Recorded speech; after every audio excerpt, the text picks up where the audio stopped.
Que a paz de nosso Senhor e Salvador Jesus Cristo esteja com todos vós.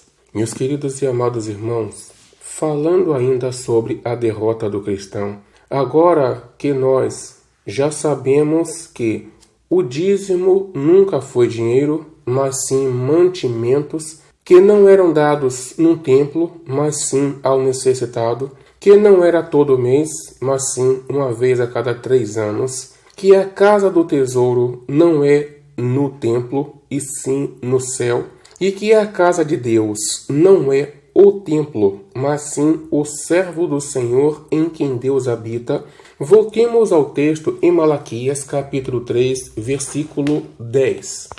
Trazei todos os dízimos à casa do tesouro, trazei todos os mantimentos para o céu, para que haja mantimento na minha casa, naquele servo em quem eu habito, no qual eu habito. E provai-me nisto, diz o Senhor dos Exércitos. Se é uma condição, se na condição de eu não vos abrir a janela dos céus e não derramar sobre vós bênçãos sem medida. Deus está dizendo o seguinte: caso eu não faça isso, então faça a prova da minha palavra. Faça a prova se eu realmente sou Deus ou não. Deus que prometo e não cumpro. Deus está dizendo se ele não fizer isso, porque ele prometeu que aquele que amar o seu próximo, ele abençoaria, daria riqueza, abundância, fartura de bens, prosperidade, proteção,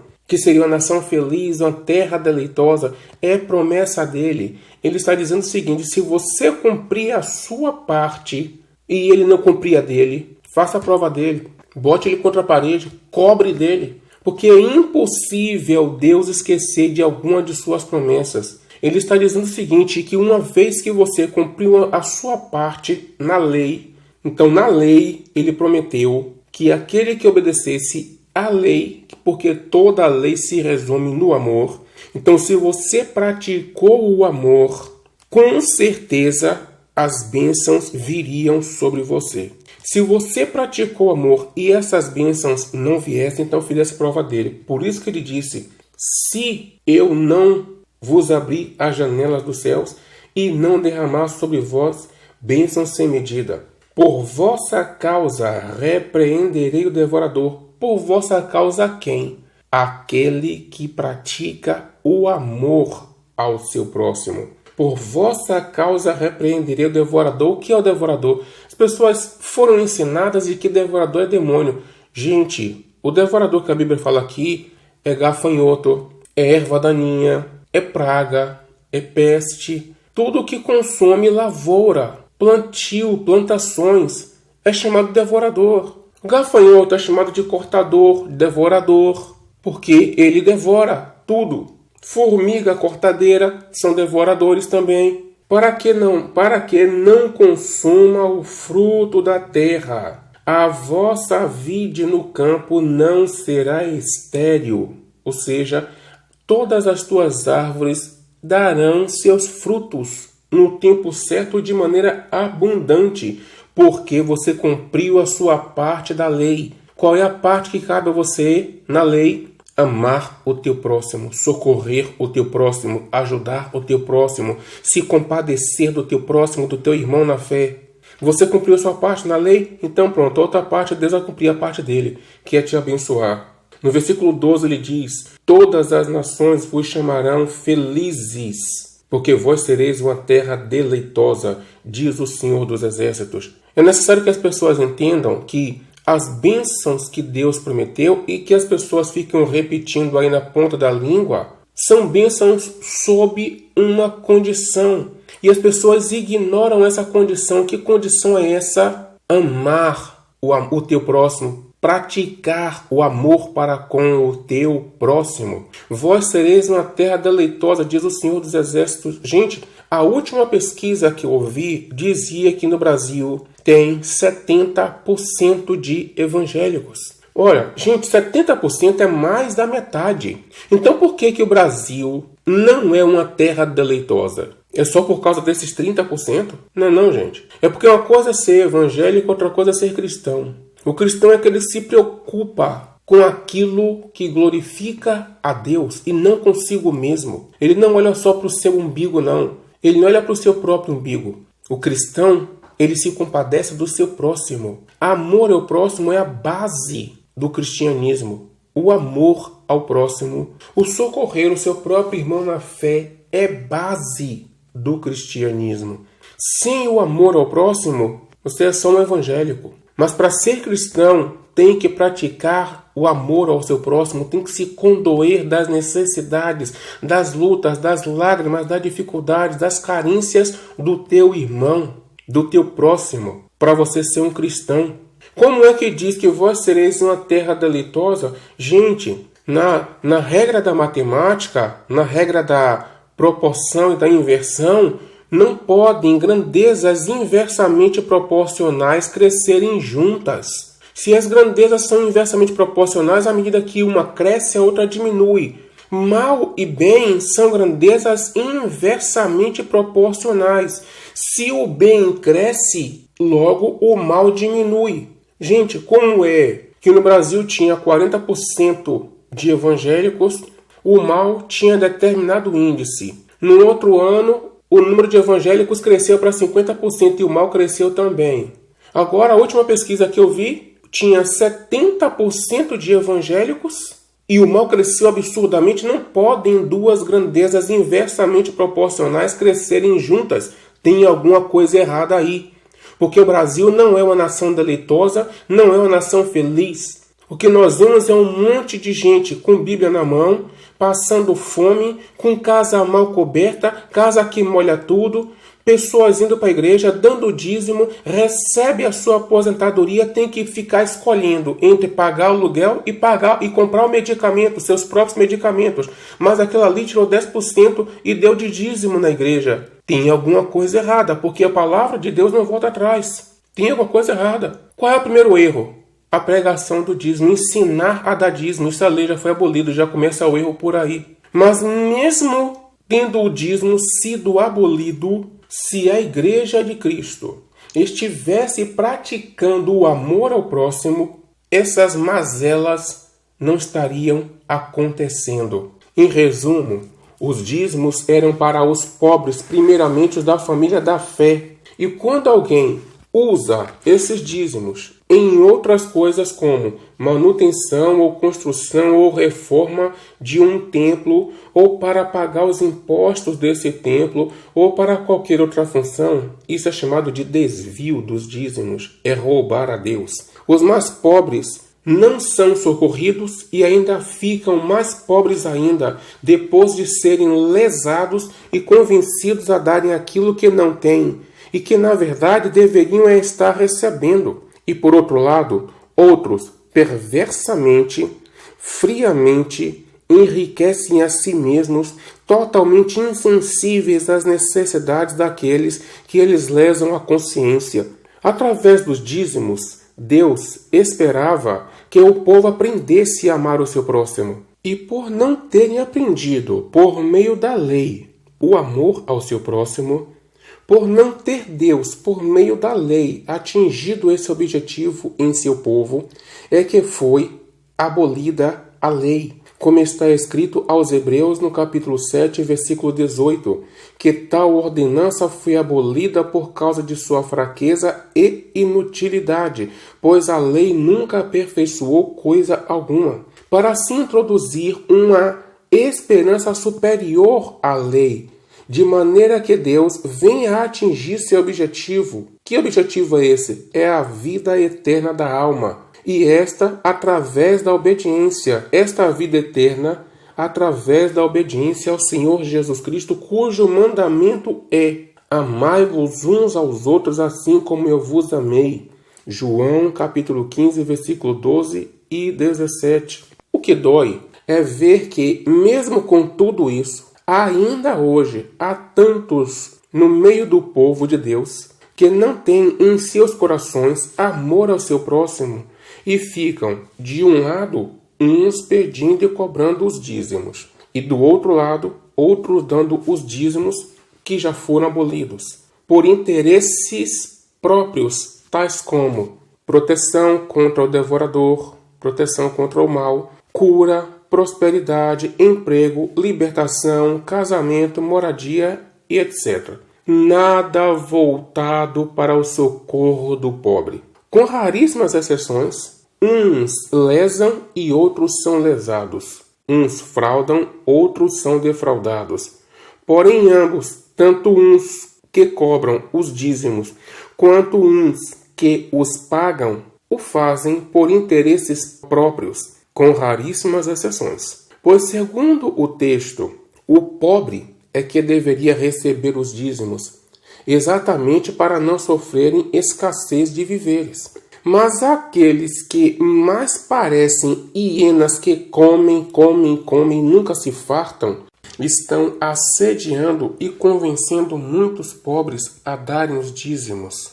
E estes que dão os dízimos, em nada eles desfrutam. Eles não têm nenhuma participação nos dízimos, que é uma injustiça. É comum se ouvir dizer que Deus tem bênção para os seus, mas não se comenta sobre quais condições para isso. Quais são as condições para alcançar essas bênçãos? Ninguém comenta. Observem que eu li aqui em vídeos anteriores que as condições são para aqueles que abençoarem o pobre. Vejam também que havia punição para quem não fizesse isso. Vejam Ezequiel, no capítulo 16, 49, que Deus chama de iniquidade. Ezequiel 16, 49 diz assim: Eis que esta foi a iniquidade de Sodoma, tua irmã, soberba, fartura de pão e próspera tranquilidade teve ela e suas filhas, mas nunca amparou o pobre e o necessitado. Isso aqui, Deus está chamando a atenção do povo dele. Deus está falando que o povo dele estava praticando o mesmo erro que o povo de Sodoma praticava, por não amparar o necessitado. E como Deus colocou, primeiramente, os da família da fé.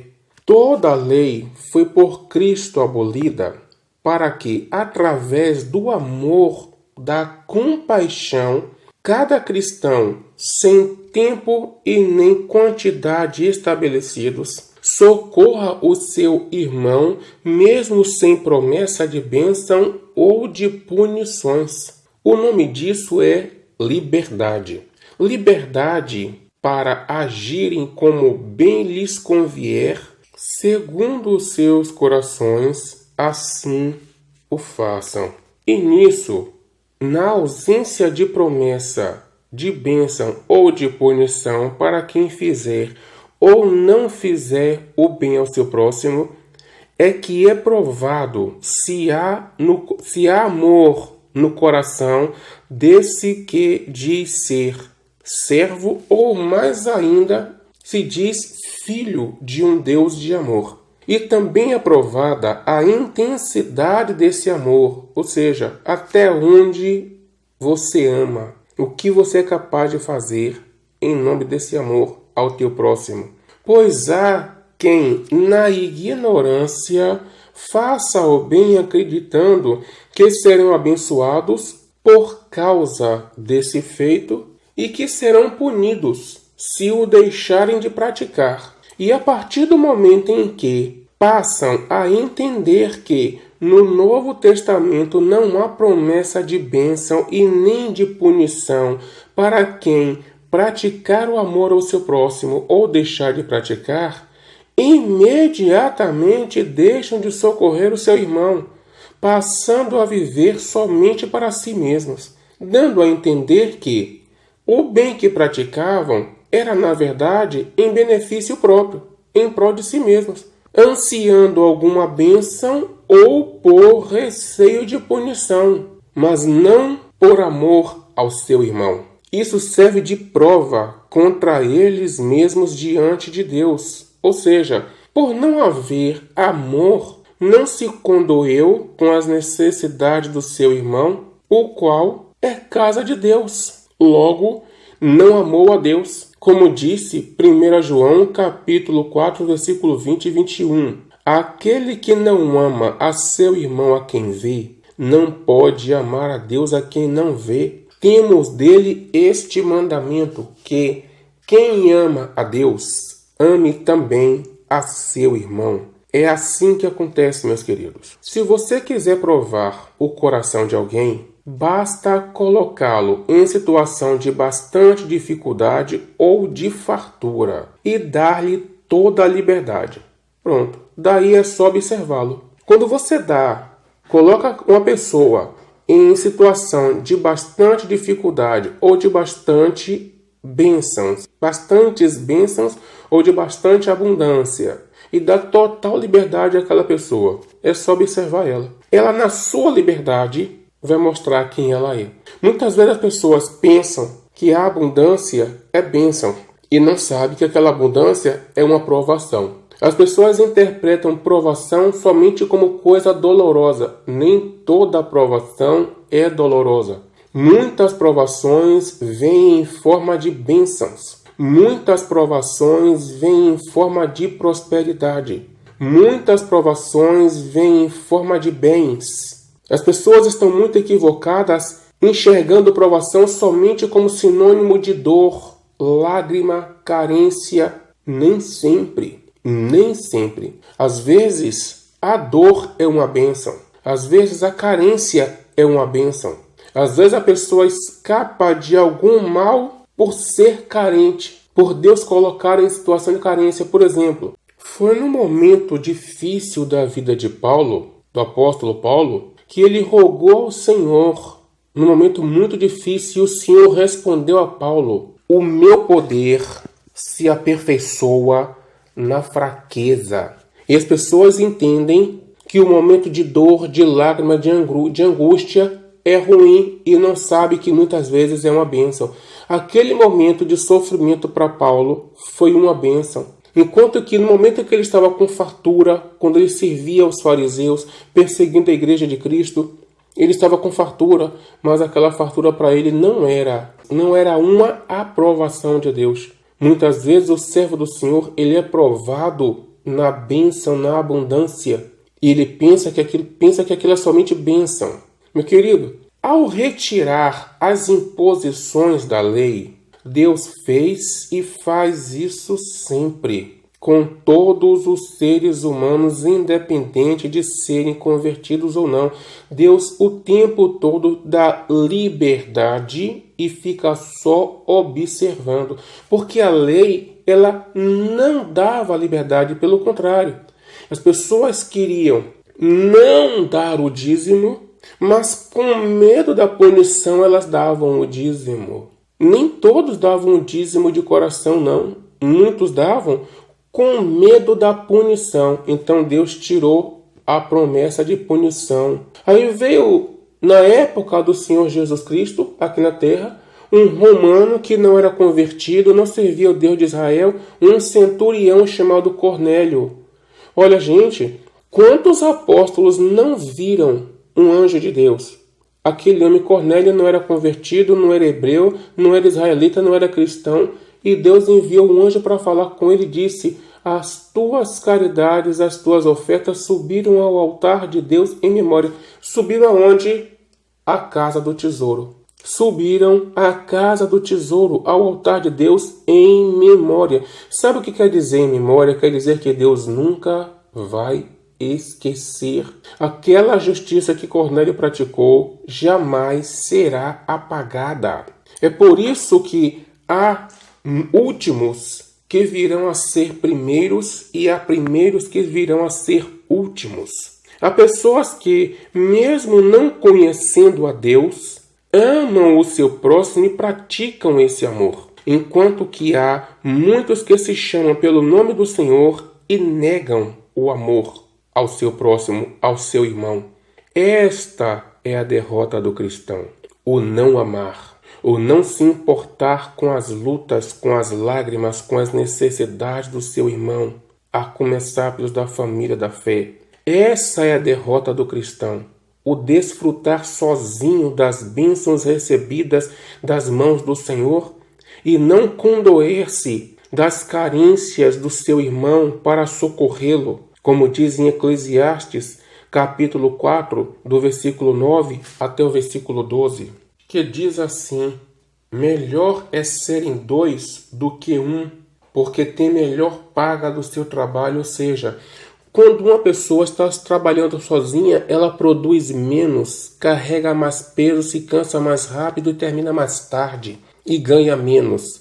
Quando ela está acompanhada, ela trabalha menos, se cansa menos, produz mais, termina o trabalho mais cedo e ganha mais. Porque se caírem, um levanta o companheiro. Ai, porém, do que estiver só, pois caindo não haverá quem o levante. Também, se dois dormirem juntos, eles se aquentarão, mas um só, como se aquentará? Se alguém quiser prevalecer contra um, os dois lhe resistirão. O cordão de 3 dobras não se rebenta com facilidade. Isso aqui, ele está falando da luta unida, de lutarem unidos, sofrerem juntos, para depois desfrutarem juntos. Assim fica mais difícil vencer. Se por um lado há cristãos egoístas desfrutando sozinhos das vitórias alcançadas, por outro lado há cristãos sofrendo e chorando sozinhos por não terem com quem dividir o seu peso, não terem quem os socorra, quem lute junto com eles, quem queira repartir com eles as bênçãos do Senhor. Essa é a derrota do cristão.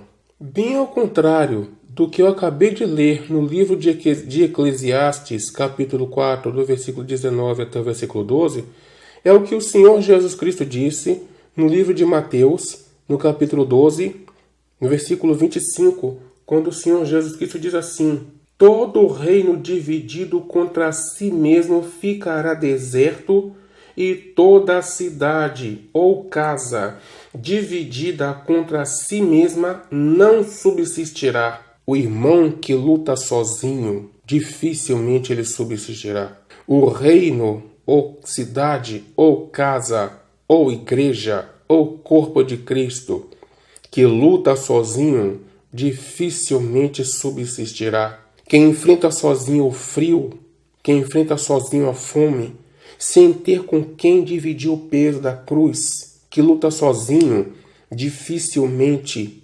subsistirá. Eis aí a derrota do cristão. Eis aí a derrota de ambos. Derrota daquele que sofre sozinho o peso da sua cruz, lembrando que até mesmo o Senhor Jesus Cristo caiu quando levava sozinho a sua cruz, sendo ajudado por Simão Cirineu. Vejam isso lá em Marcos 15, 21. O próprio Senhor Jesus Cristo carregando sozinho a sua cruz, sem ter quem o ajudasse, até o próprio Senhor Jesus Cristo caiu. E nós? A derrota é a derrota também daquele que desfruta sozinho das vitórias e das bênçãos que o Senhor lhe dá, que o Senhor lhe permite alcançar. Eis aí a derrota do cristão. Ezequiel 16, 49, o que eu li há pouco tempo. Triste e solitária derrota do cristão. Infelizmente, o ministério da iniquidade avança. Triste e solitária derrota do cristão. Deus tenha misericórdia de nós. Mas ainda dá tempo de se levantarem, de reagirem e corrigirem esse erro. Vejam lá em Efésios, capítulo 5, versículo 14. Pelo que diz: desperta, ó tu que dormes, levanta-te de entre os mortos, e Cristo te iluminará. E também Filipenses, capítulo 1, versículo 27, quando ele diz lá no finalzinho, ele diz assim: firmes em um só espírito, com uma só alma, lutando juntos pela fé evangélica. Que o nosso bom e zeloso Deus, por nosso Senhor e Salvador Jesus Cristo, tenha misericórdia de todos nós e não se canse de nós, não se canse de nos tolerar, nem de nos suportar, e não desista de nenhum de nós. Em nome de nosso Senhor e Salvador Jesus Cristo. Amém.